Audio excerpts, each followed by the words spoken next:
Hola, Dios les bendiga a todos. Hoy estamos en un nuevo capítulo de Sal y Luz Podcast y tenemos la bendición muy grande de que nuestro hermano David Félix nos acompañe el día de hoy.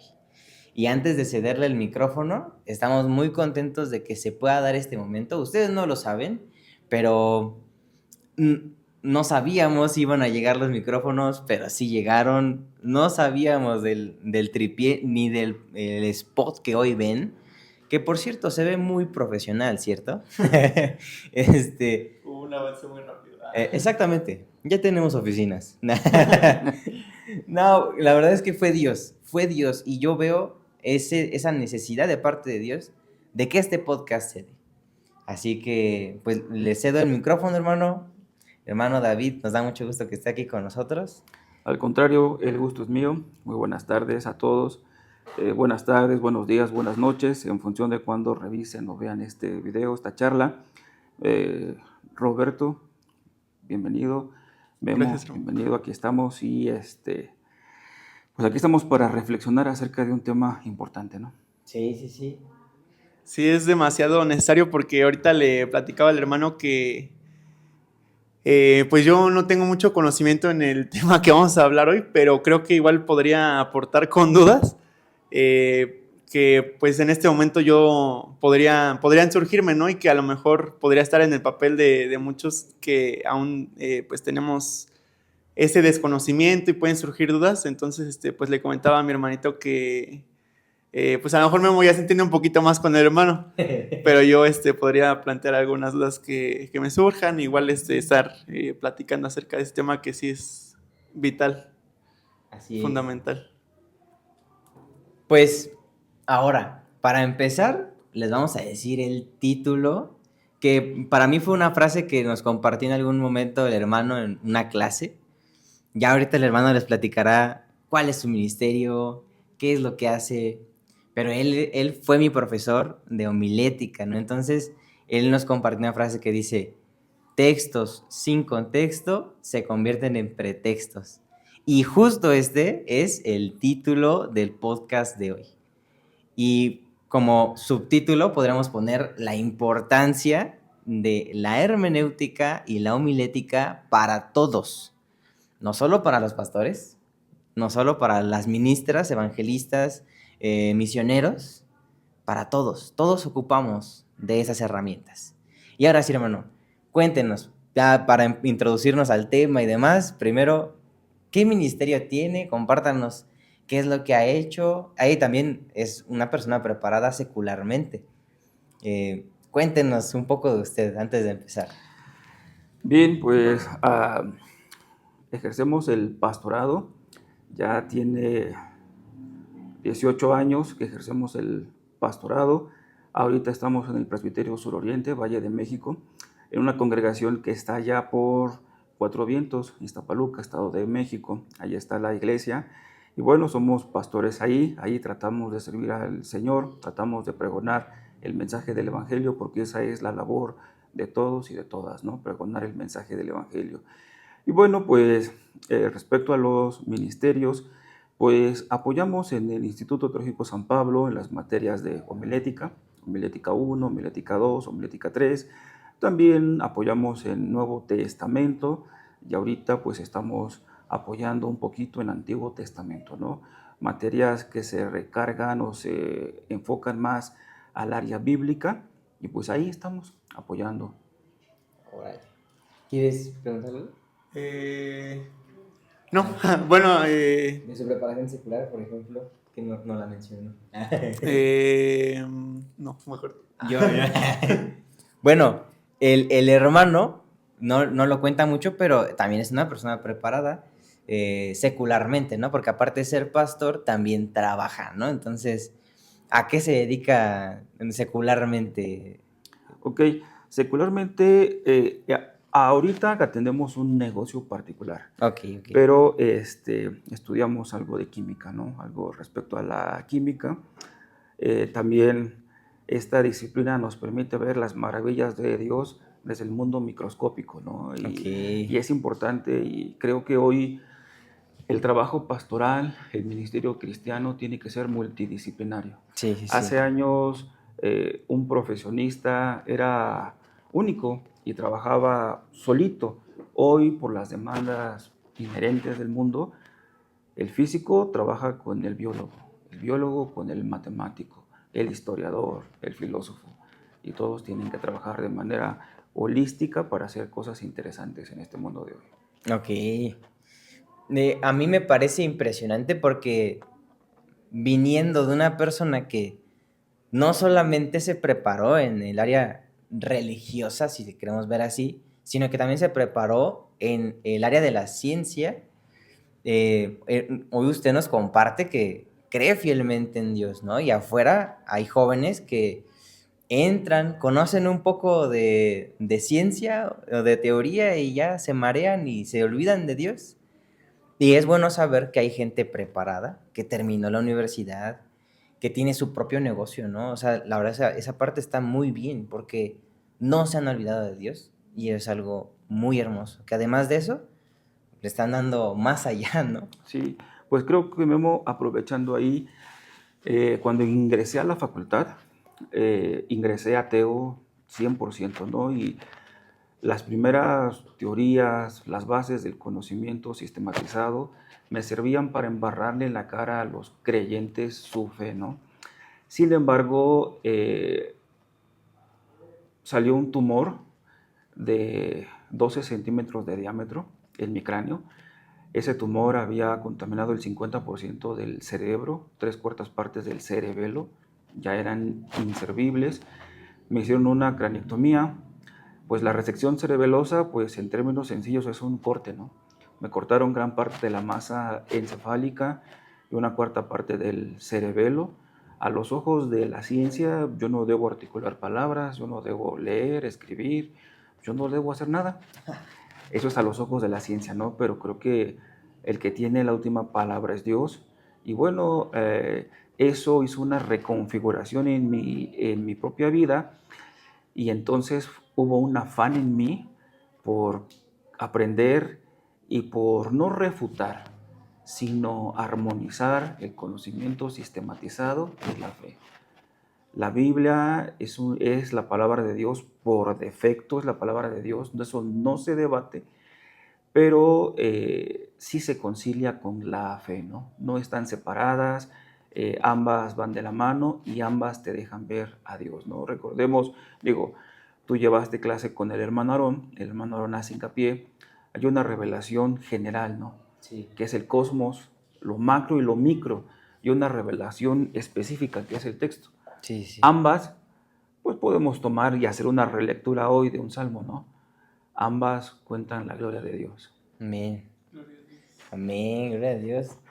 Y fíjense, yo llevo con el hermano, o llevé 4 materias, ¿no? 4 módulos estuve con él y yo no me sabía ese testimonio, hermano. Yo no me sabía ese testimonio. O sea, es una clara muestra de que Dios lo puede hacer, ¿no? O sea, Dios se presenta en nuestras vidas, se aparece en nuestras vidas, aun a pesar de que nosotros nos esmeremos en negarlo, ¿no? Y el Señor hoy lo tiene como, o sea, hoy para mí también es un testimonio de la sanidad que Dios puede dar, ¿no? Que aún a pesar de la ciencia, que si aunque Dios, como usted dice, ¿no? Usted trata de armonizarlas para poder presentar también el mensaje, pero aun cuando la ciencia se ve limitada, Dios mete su mano, ¿no? Sí, sí, en efecto. Dios tenía un propósito para usted, hermano, y por algo Dios permitió que hoy se diera esta plática. ¿Quieres añadir algo, bro? Sí. Pues sí me parece algo maravilloso la forma en la que Dios hace las cosas, porque dice su palabra, ¿no? Que Él nos permite pasar cosas para que con lo que vivimos compartamos a los demás. A veces son, dice, creo que menciona aflicciones, ¿no? En ese pasaje que a veces pasamos por estas aflicciones para comprender a los que están en esa aflicción y ayudarlos, saber cómo ayudarlos. Entonces, pues este testimonio que comparte mi hermano es algo maravilloso, porque yo creo que tú que estabas empezando a ver este video, ni siquiera te imaginabas lo que había sucedido con nuestro hermano, porque Memo ni siquiera se había dado cuenta, ¿no? O sea, ni siquiera sabía. Ese es el poder de Dios. O sea, yo tampoco me imaginaría, ¿no? Es algo maravilloso cómo Dios obra en cada uno de nosotros para poder compartir, para poder hablar de Él. Es algo maravilloso. Y también me parece algo muy bonito que el hermano puede ver a Dios a través de la escritura, pero también a través de la ciencia, ¿no? Porque es cierto, Dios no está peleado con la ciencia de ninguna manera, sino que, pues, dice por ahí un dicho, ¿no? Que la ciencia, cuando te empiezas a introducir, tiende a alejar a Dios, tiende a separarte de Dios o a negar a Dios, ¿no? Pero cuando vas un poquito más allá y te adentras un poco más, dice que entonces te das cuenta de que realmente existe Dios. Entonces, pues es algo muy bonito y también creo que estaría bien a lo mejor hacer otro video ahora enfocado en cómo, pues no sé, en formas en las que podemos ver a Dios a través de su obra, ¿no? De la creación.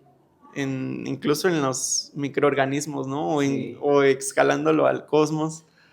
Sería un tema interesante para otro video también. Sí, sí. Y digo, para ponerle más sabor a tu expresión, pues gracias a Dios que la iglesia tiene filósofos. Hoy tiene filósofos, ¿no? Y te imaginas invitar a un filósofo y platicar con él, esa rigurosidad del pensamiento filosófico aplicado al texto es impresionante, ¿no? Sí. Y la iglesia hoy tiene filósofos a pesar de algunos dogmas, ¿no? Que antes decían estudiar filosofía es del diablo, o sea, tenemos que percatarnos, ¿no? Que hay Sí. cosas interesantes. Sí. Sí, o sea, es algo impresionante. Ahora, ya que introducimos toda esta parte, a mí me gustó mucho también lo que mencionó, que es necesario que también el creyente sea multidisciplinario, ¿no? Y que conozca de varias ramas, ¿no? Que no nos volvamos expertos en todo, pero que sí conozcamos, ¿no? O sea, porque a veces puede llegar un filósofo a decirnos, es que estás mal, ¿no? Y la realidad es que es muy necesario todo lo que Dios permite que el hombre encuentre en este mundo para poder también encontrar a Dios, ¿no? Esa frase que mencionaste, ¿no? No recuerdo quién la dijo, pero sí, ¿no?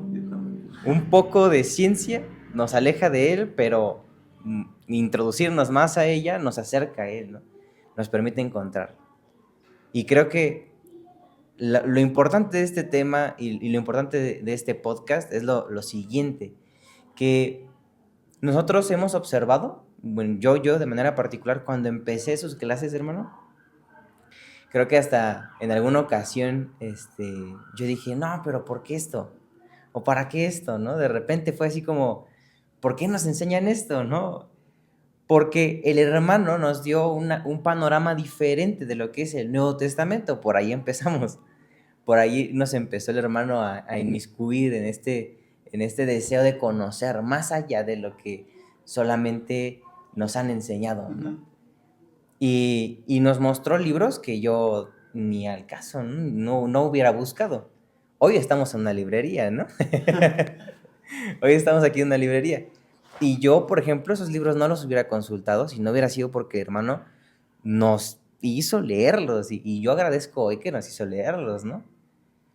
Pero esos libros nos abrían un panorama diferente a que no solo es lo que nos han contado, sino es lo que también la tradición, la cultura, el contexto histórico, todo es muy necesario para poder comprender el mensaje. Y para mí fue algo bien impresionante llegar al conocimiento, a toparme con eso y decir, wow, no sé nada, ¿no? De repente, yo escuchaba a la hermanita que nos decía, yo mientras más estudio veo que no sé nada. Yo dije, y yo le escucho hablar a la hermana y digo, no, es que sea muy bueno. Pero después cuando llegas a ese momento de chocar con el conocimiento y darte cuenta que, pues sí, no sé nada. Y hoy por eso quisimos, que a lo mejor no nos va a explicar todo lo que yo vi en 4 materias con usted, pero creemos que es muy necesario que todos nosotros conozcamos que la hermenéutica es muy necesaria para hacer buena homilética y que hacer exégesis de la palabra no es algo del diablo y es bien necesario, y para eso hay que consultar muchas disciplinas, ¿no? Porque pasa lo que usted nos contaba en clases, ¿no? De las cartas, que yo a lo mejor a Robert le digo, tráete ¿qué podrá ser? El trípode, tráete el trípode para la grabación, pero esa carta no le llega a Robert y le llega a Iván, y yo a Iván no le he explicado qué es un trípode, y va a decir, ¿qué es eso? ¿No? Y va a traer lo que él se imagina que es un trípode, ¿no?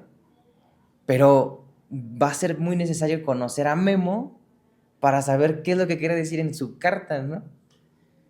A lo mejor Robert sí entendía, pero Iván no va a saber, ¿no? Entonces, usted nos compartía igual así ejemplos de por qué es muy necesario, o sea, porque no es algo que solo unos deben saber, sino es algo que todos debemos saber, ¿no? Entonces, hoy me gustaría que a lo mejor hoy nos compartiera, bueno, si tiene un mejor ejemplo desarrollado de la carta, estaría genial.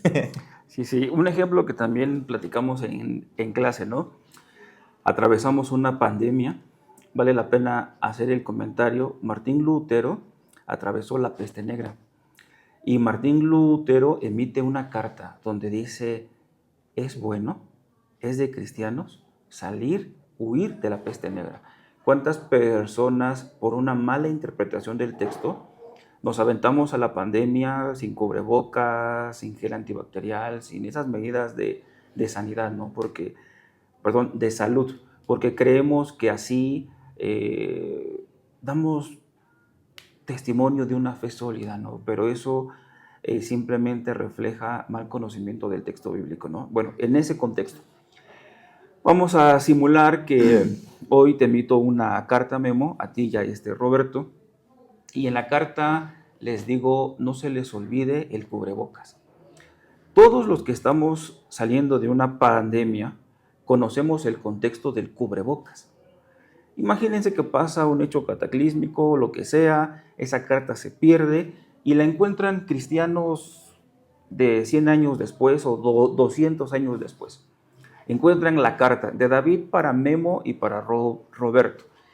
Y ven ahí en el cuerpo que al final les digo, posdata, no se les olvide el uso del cubrebocas. Eso se puede prestar a que mucha gente diga, los cristianos en el 2024 usaban cubrebocas. Tenemos que usar cubrebocas, porque si usamos cubrebocas, vamos a hacer las cosas bien. Entonces, es un claro ejemplo de que el contexto determina las cosas, ¿no? Entonces, Memo, Roberto, la Biblia, la revelación específica de Dios, tiene un contexto muy específico. Medio Oriente, la Biblia tiene un lenguaje también específico, Antiguo Testamento, hebreo, unas partes en arameo, el Nuevo Testamento en griego, ¿no? Y cada uno tiene su propia gramática, la gramática griega es diferente de la gramática del lenguaje hebreo, debemos entender muchas cosas. Ahora, los usos y las costumbres cambian. No es lo mismo la cultura semita a la cultura griega, cambia, ¿no? Entonces, no podemos entender con los ojos de la cultura griega la cultura semita o viceversa, salvo el caso del proceso de helenización del Nuevo Testamento, ¿no?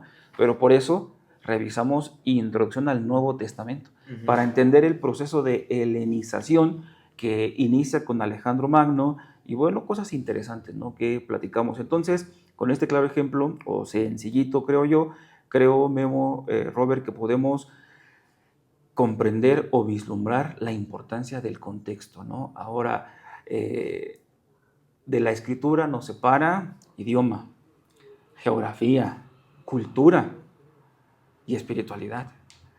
Entonces, ¿dónde voy a entender o dónde voy a conocer los puntos elementales del lenguaje? Pues un libro especializado, Si estoy en el Antiguo Testamento, de hebreo. Ujú. ¿Dónde voy a entender cultura semita? Bueno, pues en historia de Israel. Y hay buenísimos libros de historia de Israel, ¿no? Cómo se formó la cultura y todo eso, ¿no? ¿Cómo voy a entender geografía de Israel, ¿no? ¿Cómo voy a entender la geografía de Medio Oriente? Existen buenísimos libros de geografía que nos van a ayudar a comprender el escenario donde se desarrolla la historia bíblica, ¿no? La historia de redención. Oh, wow. Y ahora, o sea, es impresionante porque nosotros para poder comprender cosas, o sea, tan solo lo que menciona, los libros que hay que consultar, yo quiero hacer la aclaración que no necesitan ser evangélicos, o sea, no necesita ser escrito por alguien evangélico para conocer historia, ¿no? Porque a veces estamos como en ese punto, ¿no? De creer que si no lo escribió alguien cristiano, no está bien, ¿no? Pero aunque sí hay libros que lo escribieron evangélicos, también hay libros muy buenos que podríamos consultar y no necesariamente tiene que ser alguien creyente. Y también es lo más impresionante porque eh, de nuestro Señor Jesucristo hay muchísimos registros en libros que no son escritos por gente que no es creyente, ¿no? O que no creía en él, pero lo registraron y fueron un claro ejemplo de que no necesitaba ser algo escrito por un creyente para que quedara ahí escrito el nombre del Señor Jesucristo. Eso es algo impresionante, pero ahora, antes de... Sí. Dale. Es que, por ejemplo, en ese ejemplo, apenas en una tarea, me tocó investigar de la historicidad del rey David. Y la historicidad se centra en, ¿cómo se dice? Pues dar testimonio o dar argumentos de que lo que dice que pasó realmente sucedió con hechos. Entonces, pues investigando, vi que no había, ¿cómo se dice? Pues fuentes o ¿cómo? Como algún registro. Ajá, registros que mencionaran al rey David fuera de la Biblia, extrabíblicos, ¿no? Y se me hizo algo sorprendente porque fue, creo que hasta a 1980, me parece, que encontraron en una piedra la inscripción que decía la casa de David. Entonces ahí fue el primer hallazgo que se encontró de, bueno, según lo que investigué, de que realmente existió el rey David. Pero después hay otra prueba que era la estela moabita. Y precisamente para atestiguar del rey David no fue algo, o sea, esto más que nada para los que no creen en Dios, ¿no?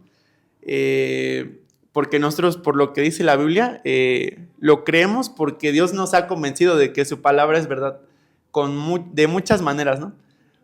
Pero para los que necesitan pruebas, pues existió esta prueba con la estela moabita, que precisamente no era algo de parte del pueblo de Dios, ¿no? De los hebreos, sino era algo incluso de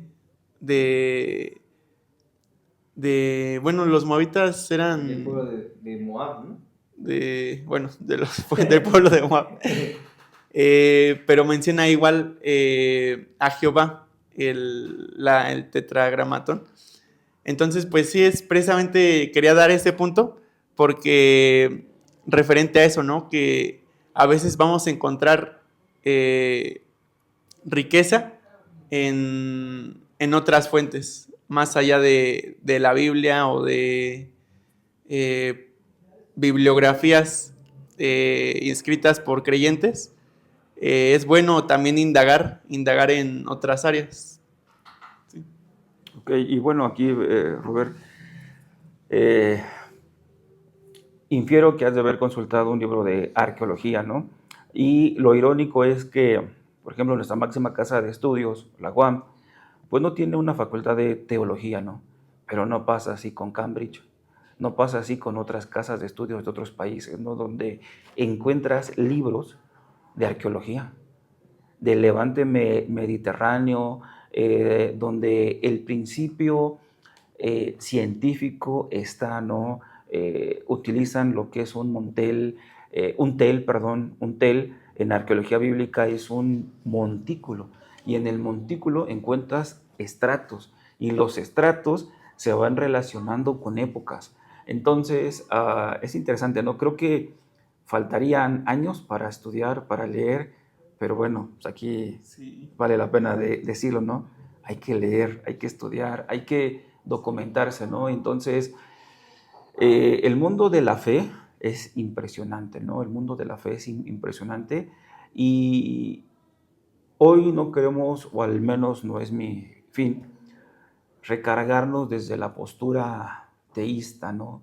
Ni de la postura agnóstica, ni de otra postura, sino simplemente decir que hay mucha evidencia para conocer que hay un ser creador, ¿no? Que hay un ser creador. Ahora, es impresionante, pero bueno, nada más por lo que tú comentabas, Robert, poner ahí una nota al pie y decir que el hecho que en nuestro país no se reconozca una facultad de teología, los estudios bíblicos o teológicos no tengan ni importancia.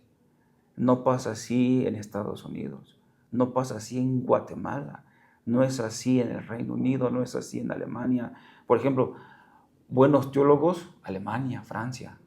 Entonces, son cosas interesantes. Pero bueno, algún día platicaremos más. Sí, sí, sí. Sí. Ahora, ya estamos centrados un poco más en el tema, pero yo creo que Robert aún no tiene total la definición, y a lo mejor yo tampoco.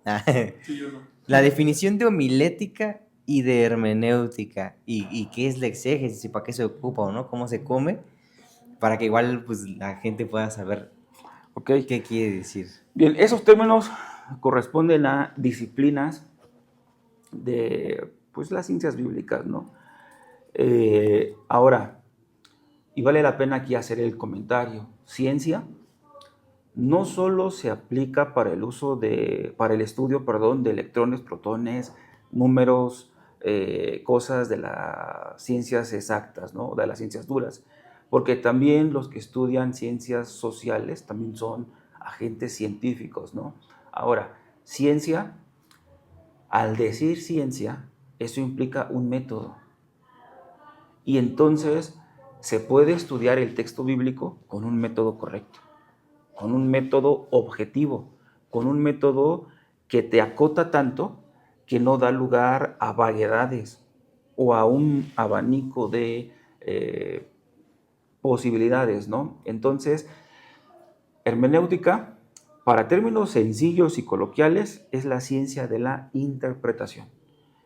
Pero al hablar de hermenéutica tenemos también que hablar de exégesis. Exégesis, muchas personas definen a la exégesis desde su etimología, exo, sacar, de adentro hacia afuera. Pero la exégesis es más que eso. La exégesis es integrar esas disciplinas auxiliares para comprender todos los aspectos o la mayor parte de los aspectos de un panorama o de un escenario bíblico, ¿no?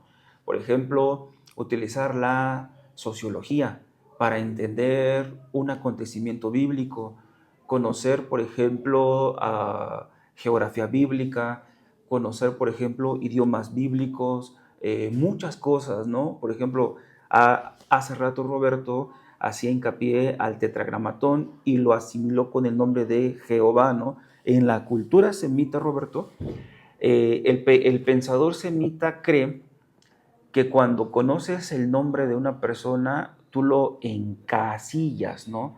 Entonces, el nombre de Dios, pues no es conocido. Entonces, el tetragramatón, pues no es conocido. O sea, el nombre tal cual no es conocido porque, por ejemplo, Robert, ¿qué te gustan, las motos o los carros? ¿Qué te apasiona? Los carros. Piensa en el mejor carro, piensa en un carro que te haya llamado la atención, que digas, voy a esforzarme para tener ese carro donde ya. Okay, ya. ¿Quién conoce todo de ese carro? El que lo diseñó. ¿Te das cuenta la antropología del pensador semita? Él dice, si conozco todo de ese carro, yo soy más que ese carro. Entonces, en la antropología semita está y dicen, si conozco todo de Dios, soy más grande que Él. Entonces nosotros conocemos de Dios a través de la revelación específica lo que Él nos ha dado a conocer. Y me encanta cómo el cuarto evangelio, Juan, expresa, ¿no? Nadie subió al cielo, sino el que descendió del cielo nos da a conocer todas las cosas, ¿no? Entonces, no hay superhombres que vayan al cielo y estudien y vean, no, simplemente no. Entonces, la exégesis se apoya de ciertas disciplinas complementarias para conocer lo más posible en ese escenario bíblico. Ya que conoces lo más posible, puedes decir que hiciste exégesis. Ustedes son jóvenes. ¿Se acuerdan de ese chascarrillo de la educación media superior de la ecuación de segundo grado del chicharronero? No sé. ¿Por qué salió ese chascarrillo del chicharronero? ¿Quién sabe? Yo no sé. Porque era tan fácil, supongo, o tan básico que tenía que saberlo hasta el chicharronero, ¿no? Hoy se ha rebajado tanto la exégesis que todo el mundo dice que hace exégesis. Pero para hacer exégesis se necesita integrar muchas disciplinas para conocer lo más objetivo que pasó ahí. Una vez que conozco de forma objetiva o lo más cercano a lo objetivo que pasa ahí, ya hice mi exégesis. Ahora con la hermenéutica dialoga mi presente con el pasado y empiezo a dialogar. O sea, se dan cuenta lo que hace el trabajo exegético y ahora hermenéutico. Y ahora ya hice eso. ¿Cómo lo saco? ¿Cómo lo doy a conocer? Si estoy en una academia, vamos a simular que estamos en el departamento de Antiguo Testamento de Harvard o de Princeton, lo que sea. Pues hago mi paper, ¿no? Y ya, publico. Pero si estamos en una iglesia, ¿cómo doy a conocer mi trabajo finalizado? A través de un sermón. Y esto tiene un propósito doble, ¿no? ¿Qué se debe disipar en los sermones? De lo que yo recuerdo de las clases, es que uno no va a explicarles todo lo que estudió, ¿no? Y todo lo que salió del exégesis, porque para empezar igual y ni entienden, ¿no? O muy probablemente ni manejamos bien los términos y alguien más capacitado está entre los asientos y... Voy a decir mejor que se siente David porque no saben nada. Mejor que no digan nada. Sí, entonces, una vez ya que se dialogó con el texto y con nuestro presente, ahora se procede a que ese sermón explique de la manera más entendible para los que nos van a escuchar. Eso es homilética. No. Por eso la homilética se entiende como el arte de predicar. Pero aparte de ser arte, es ciencia, porque lleva un método. Pero es arte porque tienes que ir practicando, debemos desarrollar esa habilidad de ir, de saber, de conocer a tu auditorio y en función de tu auditorio ocupar los mejores recursos, las técnicas más ad hoc para que tu auditorio entienda la palabra del Señor. Llegue al conocimiento, ¿no? Porque la palabra del Señor, Roberto, no es ni para los cultos, no es solo para los cultos, ni para los medios cultos, ni para los ignorantes. La palabra de Dios es para todos. Sí. Es para todos, ¿no? Entonces, en verdad, el conocimiento de la palabra del Señor es maravilloso, ¿no? Es apasionante y es algo que debe estar, creo yo, humildemente se los digo, en toda persona que ama a Dios debe estar la pasión por conocer de Él, en la medida que Él nos permita conocerle a Él. Sí. Y bueno, es que estaría súper bien que Bueno, a mí me están surgiendo ahorita varias ideas, pero ya se me fue el avión. Es que quería empezar con uno, pero ya se me fue el avión. Ya Precisamente en lo que viene, eso pasa en los cursos de introducción al Nuevo Testamento. Traemos un bagaje de ideas y te enfrentas con el texto, con otras propuestas, y hace un crack. Y empieza uno a decir, híjole, ¿y esto? ¿Y esto? ¿Y esto? O sea, eso es algo normal, o sea, eso es algo normal. Sí, pues ahorita es que quería expresar algunas cositas, pero pues como que, quién sabe, se me fue el avión. Pero, pues sí, a mí me resulta muy interesante que cuando empiezas a leer la palabra de Dios, también cuenta mucho la ayuda del Espíritu Santo para ayudarte a entenderlo, porque era algo que mencionaba ahorita el hermano, ¿no? Que, por ejemplo, llega en el ejemplo del carro, ¿no? Que estudia todo el carro y ya piensa que lo sabe todo sobre ese carro y ya es de superior, ¿no? Lo mismo puede suceder con alguien que estudia la Biblia y dice, pues ya lo sé todo, nadie puede venir a contarme, pero lo que viene aquí, como usted dijo, es solamente lo que Dios nos ha revelado, ¿no? O sea, y lo dice la misma palabra, ¿no? Que hay cosas que todavía, o bueno, no han sido reveladas. Entonces, pues sí, también es pues este pensamiento de, se puede decir, no sé, humildad, ¿no? De reconocer. Cuando empiezas a aprender más, te das cuenta de que no sabes nada, ¿no? Era lo que decía mismo.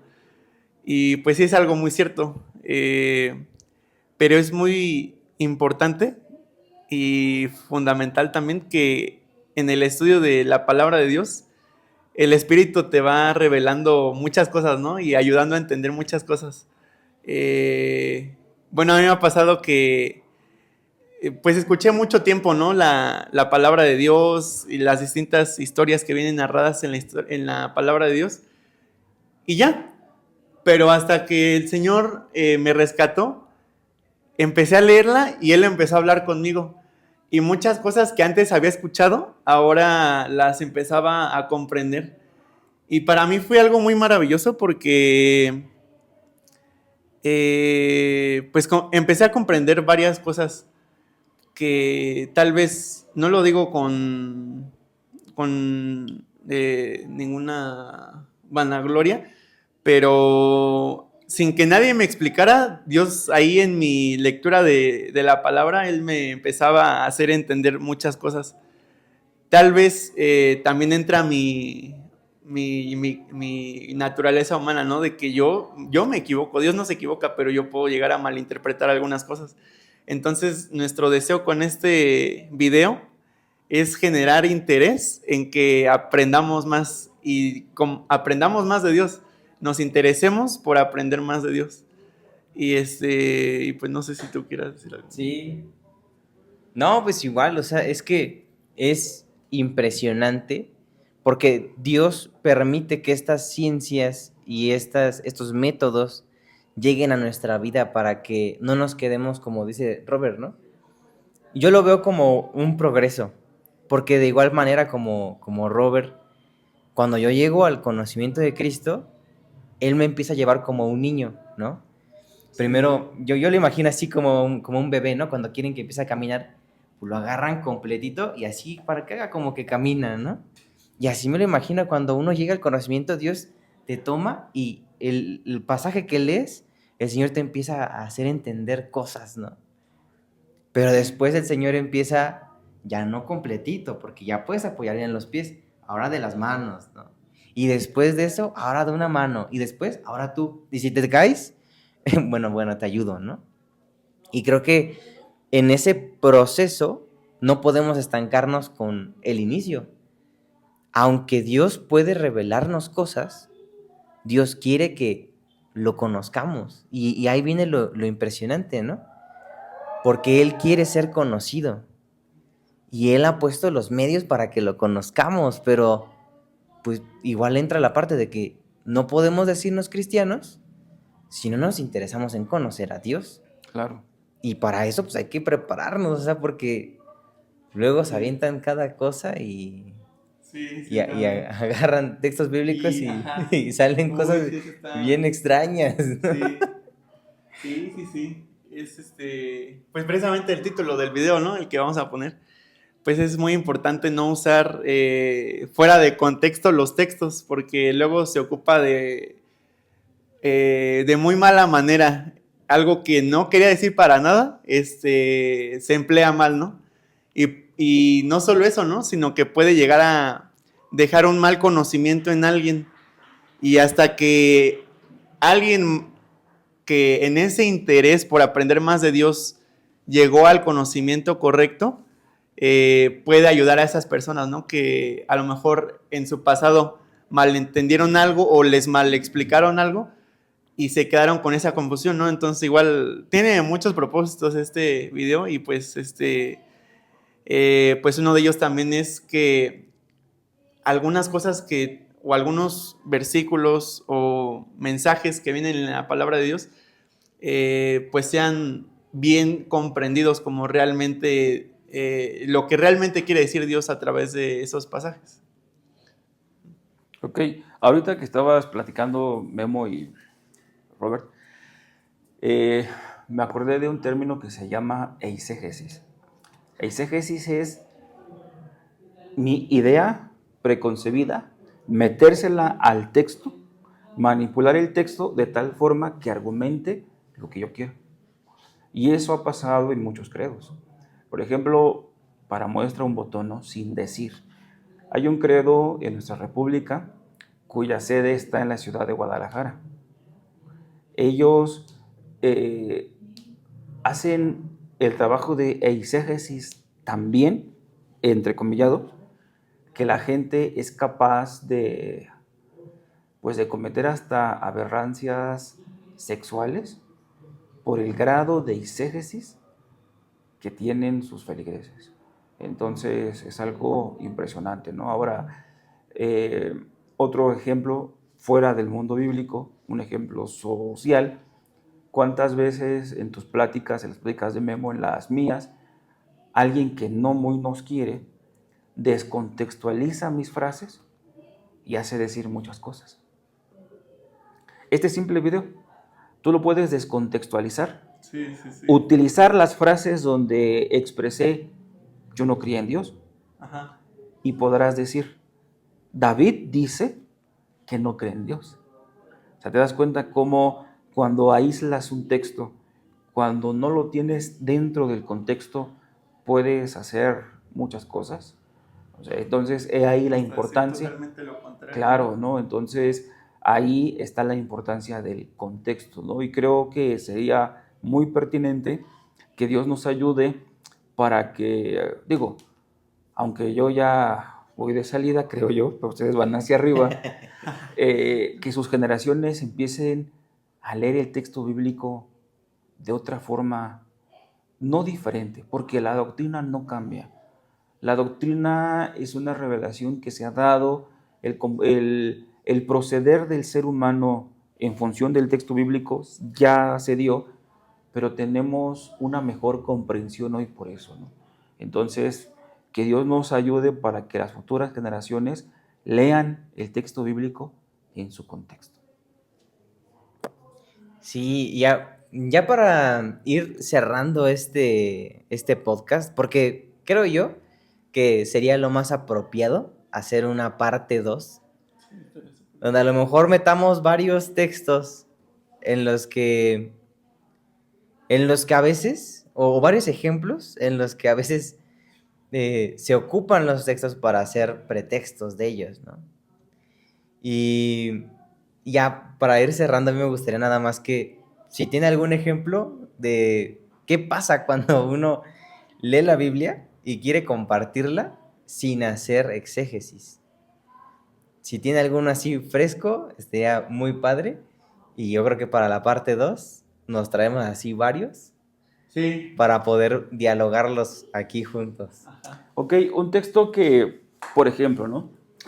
Yo no soy afín a ningún equipo de fútbol, ni de básquet, ni de americano, ni de nada, ¿no? Pero vamos a simular que yo soy un fanático del Grupo Rojo, de fútbol el Rojo, ¿no? Por no decir nombres. Y yo digo, vamos mis rojos, porque dice el texto, todo lo puedes en Cristo que te fortalece. Ese texto es un comodín que se ocupa para todo. Tienes, por ejemplo, ya que estamos en un ambiente con chicos, ¿no? Tienes que hacer una integral triple de superficie, aunque no sepas integrar, pero como dices, todo lo puedo en Cristo que me fortalece, me tiene que salir la integral. ¿Qué error tan más grande? Ajá. Por ejemplo, no, ese es un caso. El otro, no sé, por ejemplo, Pablo hablando de la fe y Santiago hablando de la fe. A veces uno dice, es que, ¿cómo vamos a conciliar a Pablo y a Santiago que hablan de la fe? Porque uno por obras y otro que no por obras, pero es que Pablo y Santiago ocupan una palabra fe, pero para Pablo significa algo y para Santiago significa otra cosa. Un ejemplo, ya que son chicos y ahorita están frescos, ¿no? Si hacemos una serie, volante, palanca de velocidades, guantera, retrovisor, asiento, medallón, esa serie no puede permitirse que por medallón yo entienda el trofeo que gané cuando era jovencito y entrenaba un deporte de contacto y para mí es grande y yo diga el medallón que me gané, ¿en esa serie aplica? No. No. ¿Se dan cuenta de entender el texto en su contexto? Sí. Porque muchas veces vemos la palabra, por ejemplo, ¿no? Los que sepan griego, pistis, no fe. Y fe tiene que entenderse y citan hebreos y citan esto, pero es que en el contexto no está. Por ejemplo, otra cosa, otro simple ejemplo. Probeta, matraz, mechero, balanza, titulación. En esa serie, ¿puedo entender titulación como mi proceso final cuando se concluyen mis estudios? No. Me estoy refiriendo a una titulación química. ¿Se dan cuenta cómo el contexto determina el significado más ad hoc? Y el último, para despedirnos, que yo les diga, Roberto y Memo están sentados en el banco. Pero, a ver, mejor lo reformulo. A ver. Roberto está sentado en el banco. Y en el banco hay partículas de cedro, barniz, clavos sin cabeza, tapiz y hule. ¿Qué dirían de ustedes si alguien sale y dice que Roberto y Memo estaban en el banco que está aquí enfrente sentado? ¿Qué le dirían a ustedes? Que no lo entendió bien, ¿no? No era ese banco. No lo entendió bien. Entonces, ¿cuántas veces nosotros leemos el texto, creemos que una palabra significa esto y hacemos un estudio de esa palabra descontextualizada, ¿no? Sí. Por ejemplo, a mí me quedó la duda en el ejemplo que dio de todo lo puedo en Cristo que me fortalece. Por ejemplo, ¿nos podría explicar por qué? ¿Por qué estaría mal empleado en ese caso que mencionó? Comodín. Ajá. ¿Por qué es mal? No, porque el contexto que habla del texto sagrado, Pablo estaba en situaciones adversas. Pablo, un hombre culto, un hombre que supo disfrutar las mieles del imperio, porque era parte del imperio, porque él perseguía a los cristianos, porque él tenía la superioridad del imperio. Pero después, al ser converso, empieza a padecer, ¿no? Y empieza a... Es una paradoja, ¿no? Es una contradicción aparente, ¿no? Del imperio se rebaja o se degrada hasta padecer como todos los cristianos. Y entonces empieza a padecer necesidad. Todo lo puedo. Puedo disfrutar las mieles del imperio, pero por Cristo puedo disfrutar o puedo sobrellevar, resistir a las carencias del reino de Dios, ¿no? Entonces Pablo dice, todo lo puedo en Cristo que me fortalece. Haciendo alusión, puedo seguir a Dios aún con el estómago vacío. Y eso tiene, o sea, entender eso, Roberto, tiene consecuencias impresionantes, ¿no? Porque ¿cuántas veces cuando tienes tu carro, cuando tienes tu moto, cuando tienes tu casa, cuando tienes tu título, cuando tienes todo, la gente dice, él es bendecido por Dios? Y los que no tenemos nada, ¿somos maldecidos por Dios? No, no, no. Cuando Cristo, ¿a qué vino? ¿A qué sector, a qué estrato social vino Cristo? A los necesitados. A los pobres. El niño, los niños no tenían validez. Los niños y las mujeres, si te das cuenta, en los relatos neotestamentarios no figuraban. Cristo, ¿a quién reivindica? A la mujer. Y a los niños. Y a los niños. En el pasaje, ¿no? De dejad a los niños venir a mí y no se los impidáis. Que muchas veces lo ocupamos nada más como para el día del niño. Pero realmente escuchaba apenas en la semana justo a Lucas Magnin diciendo esto, ¿no? Que ese texto es justo para reivindicar a la niñez, claro, en el ministerio del Señor Jesucristo. Porque también lo hizo con las mujeres, pero también lo hizo con los niños. Pero Memo, ahí, sus apóstoles. O sea, vámonos al Sit is Leven de ese pasaje. ¿Qué hacían los apóstoles con los niños? ¿Los trataban de alejar? Váyanse, váyanse. Hoy puede existir David. Cree que ha entendido a Dios. Y a veces David hace el papel de los apóstoles. Váyanse. Pero aquí está Jesús, ¿no? Que dice, dejad a los niños venir a mí y no se lo impidáis, porque de los tales es el reino de los cielos. Y otro ejemplo, Roberto, otro ejemplo, digo, ya tendremos tiempo de platicar ya en las aulas, ¿no? Pero otro ejemplo, de hecho puedes preguntarle a Memo que salimos 2:15, 2:30. Ah, bueno. Para que te mentalices un poco. Por ejemplo, las parábolas, ¿no? La parábola de la oveja perdida en un evangelio quiere decir, David, crees que estás dentro, pero estás fuera. Y en otra parábola quiere decir, no le hagas males a los pequeñitos. La misma parábola, pero diferente significado, ¿no? Entonces, pues por ahí tenemos que empezar a leer o a comprender qué son los géneros literarios, cómo se lee la narrativa, cómo se lee la poesía, cómo se lee la literatura sapiencial, cómo se leen los evangelios, cómo se leen las parábolas, cómo se lee la literatura epistolar, cómo se lee la apocalíptica, porque Biblia en su etimología quiere decir libro de libros, y cada libro tiene su unidad intrínseca.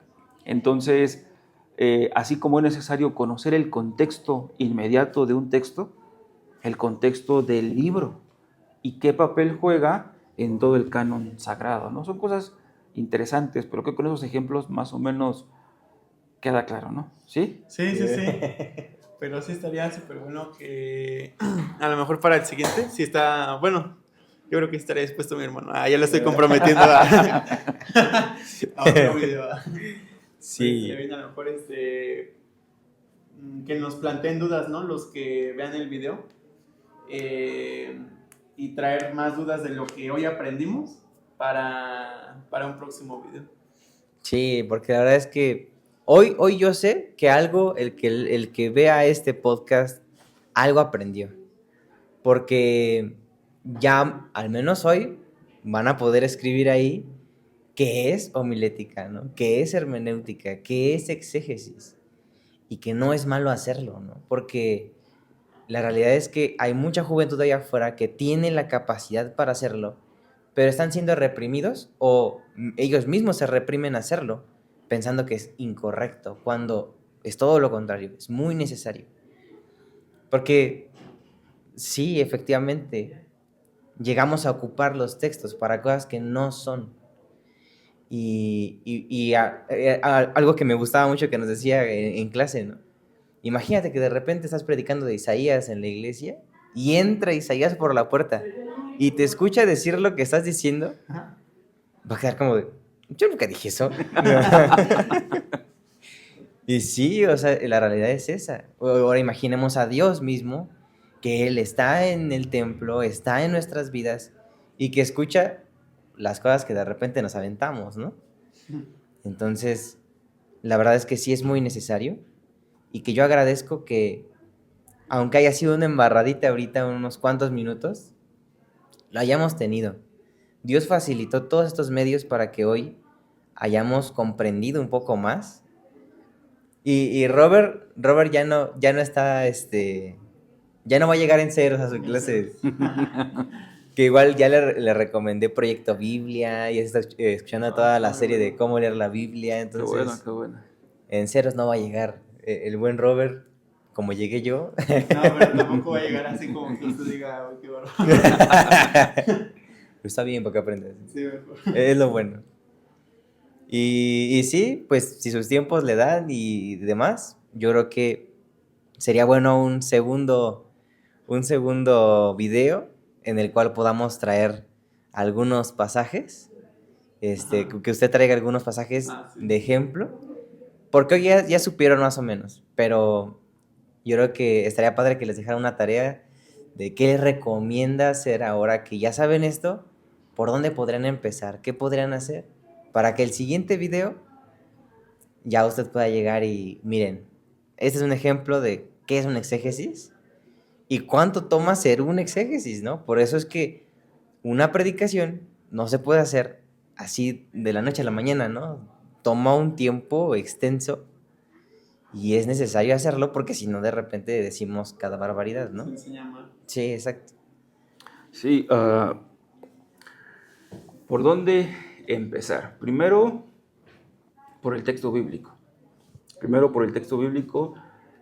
Lo recomendable es, por ejemplo, si alguien tiene una duda de Juan, el cuarto evangelio, un libro complicado es Juan, empezar a leerlo, pero de una sentada. O sea, me siento para no perder el hilo. Una sentada, empiezo a leerlo en una sentada, ¿no? Si puedo leer todo Juan en al menos 6 versiones, está bien. ¿Por qué, Memo? Porque nosotros no sabemos griego. Sí.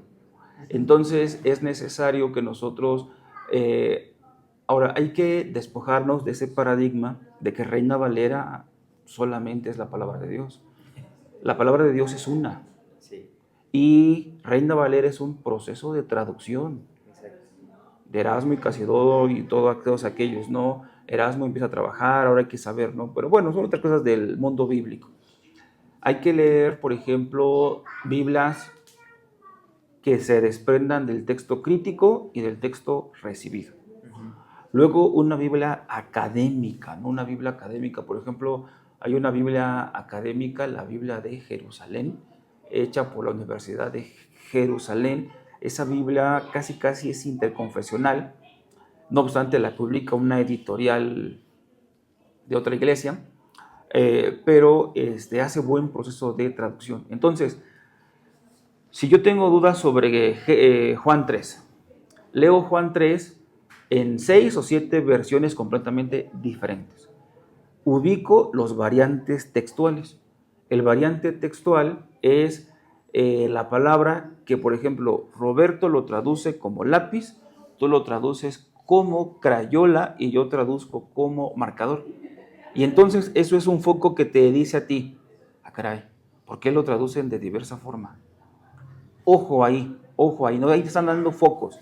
Luego, por ejemplo, necesitamos conocer gramática castellana, qué es un verbo, qué es un sustantivo, tenemos que saber qué es el artículo, tenemos que saber qué es un imperativo, tenemos que saber gramática castellana.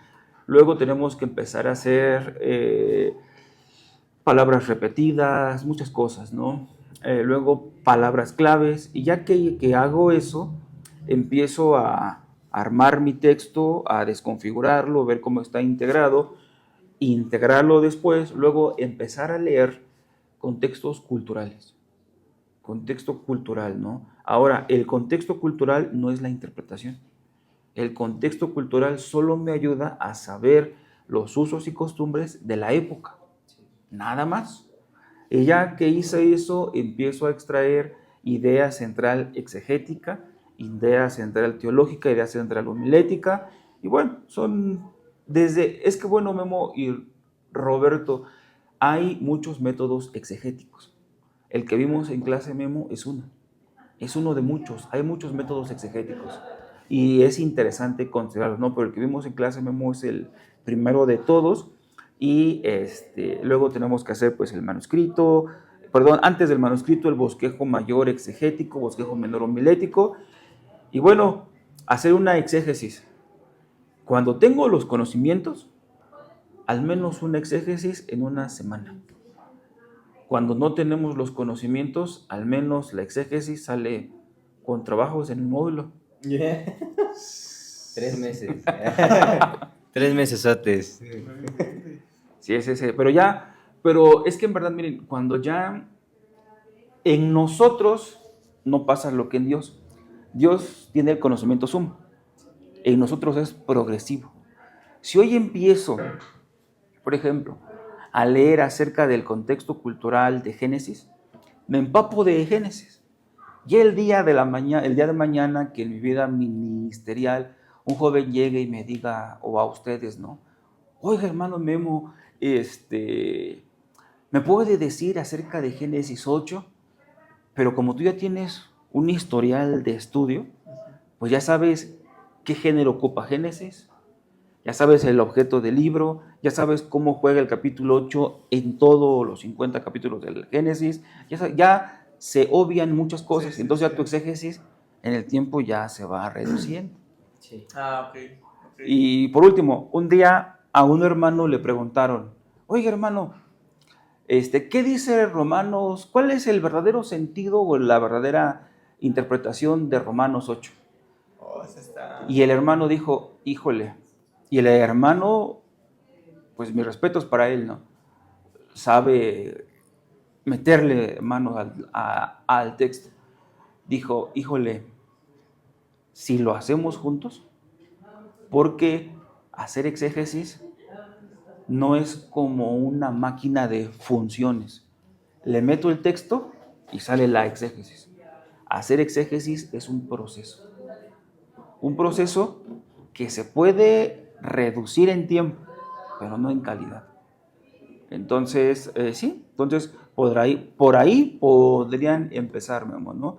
Entonces, si hubiese un video parte 2, pues tal vez traer la exégesis de una narrativa bíblica, ¿no? Una narrativa bíblica, por ejemplo, ¿te acuerdas en clase la sanidad de Naamán, el sirio? Uh-huh. La exégesis de ese pasaje resalta la fe de un personaje. Sí. Que cuando no hacemos exégesis, no, pues pensamos que es Giesi, pensamos que es otro. Pasa así. Ajá, pero no nos damos cuenta de quién es, ¿no? Entonces, sí, podría ser. Y bueno, yo creo que la invitación, la intención es que, pues así como pasó con Nicodemo, ¿no? Que en aquel entonces, pues él era fariseo, pero de los más estudiados, ¿no? Incluso le decían, bueno, no sé si así le decían, a lo mejor es un descontexto, ¿no? También. Pero en la serie de Chosen, ¿sí la has visto? Sí. Bueno, ahí yo he visto que le dicen maestro de maestros, ¿no? Entonces, y llega el Señor Jesús y uno de sus aprendices de Nicodemo está muy en contra del Señor Jesús, ¿no?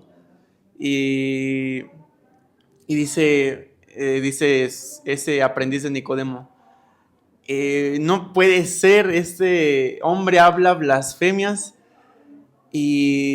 porque dice que Dios tomó cuerpo de hombre, ¿no? Forma de hombre. Y él dice la palabra que no será visto Dios, ¿no?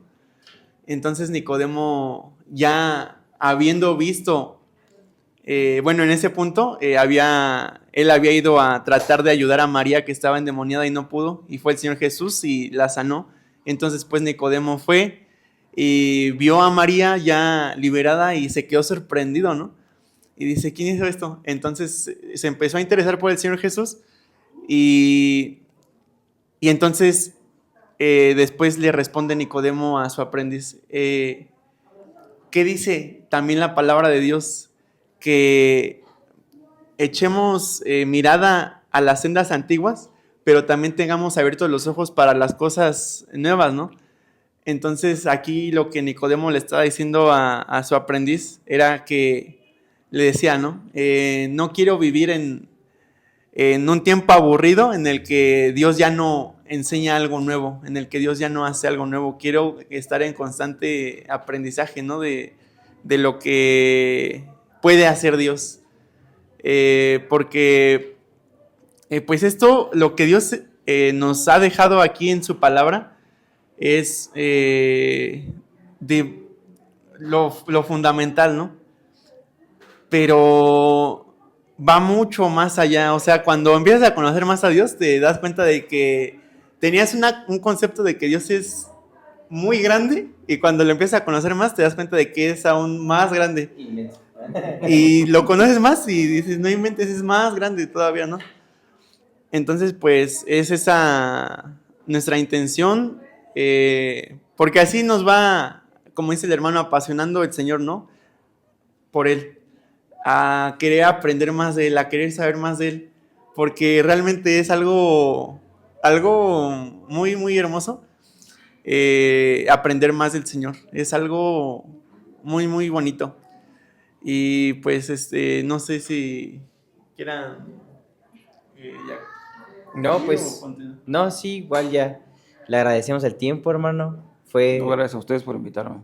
de mucha bendición y sé que si hay una parte 2 me va a retroalimentar aún más el conocimiento y nos va a abrir el panorama, ¿no? Que es muy necesario. Que nos demos cuenta que sí, a lo mejor ya leímos la Biblia, a lo mejor ya hasta predicamos lo que entendemos en la Biblia, pero hay cosas que debemos considerar porque si no se queda corto el mensaje. Y Dios, algo que nos mencionaba, ¿no? Nuestro Dios es eterno y a nosotros nos hace aprendices eternos.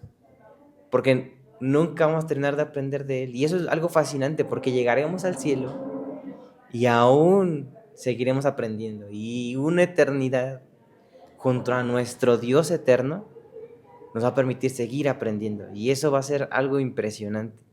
Todos los días conocer algo nuevo, que no nos vamos a cansar. Y eso va a ser algo aún más impresionante porque sí, cuando uno llega a conocer algo, puede dominarlo. Y se siente superior a eso, ¿no? Porque puede controlarlo.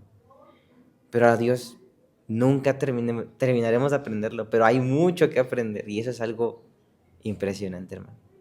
Muchas gracias, hermanito. Gracias a ustedes. Gracias, hermano.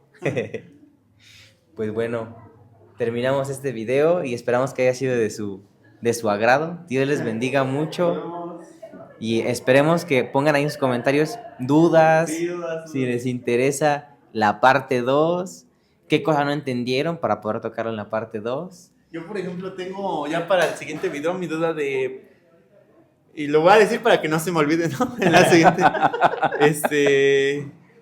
¿Por qué? Obviamente ya en el siguiente video se responde. ¿Por qué, por ejemplo, Santiago tiene un entendimiento de fe y ¿quién era el otro personaje, hermano? Pablo. Tiene otro conocimiento de fe. Igual el ejemplo que dio, ¿no? Uno entendió marcatextos, uno entendió color y otro entendió crayón. Esa sería mi duda para el siguiente video. Ok, perfecto. Bueno, Dios les bendiga. Adiós.